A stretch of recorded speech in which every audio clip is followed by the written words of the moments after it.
Bienvenue aux informations mondiales des missions.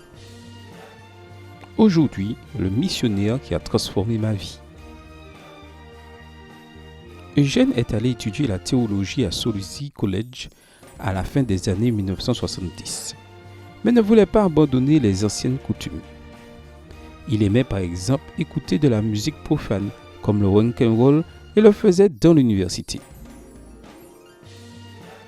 Son désir était d'étudier la théologie pendant 1 an, puis d'être transféré dans une autre université. Mais Dieu avait d'autres plans. Après la première année, il a décidé de rester. Eugène continua le cours de théologie à Solusi. C'était un étudiant moyen et sa discipline la plus difficile était le grec. L'enseignant de grec était le pasteur Léo Ronillo, un missionnaire de Finlande, gentil mais exigeant. Léon aimait raconter ses histoires missionnaires et cela impressionnait Eugène qui voulait devenir missionnaire aussi. Le dernier semestre, à la fin du test final de grec, Eugène avait une certitude, il échouait. Au fil des ans, il était devenu un étudiant travailleur, un vrai chrétien.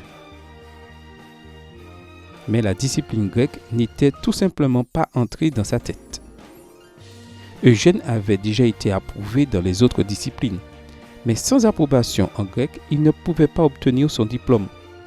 Une semaine après le test, le professeur Ronio l'a appelé dans son bureau pour parler.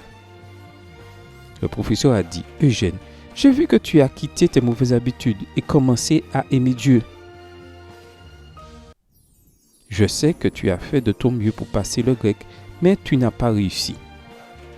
Je vais donc faire vœu de foi et l'approuver. » Eugène a travaillé pendant 18 ans au département de la jeunesse au Zimbabwe. Puis pour la division sud-africaine de l'océan Indien. Il déclare qu'il a appris au sujet de la grâce avec le professeur Ronio et que Dieu voit le potentiel de l'être humain au-delà du péché. En 2015, nos offrandes ont contribué à l'expansion de la cafétéria de l'université Solusi au Zimbabwe. Merci beaucoup. Et ce trimestre, nous aiderons à construire un dortoir à l'université adventiste d'Angola. Soyons généreux et bon sabbat à tous.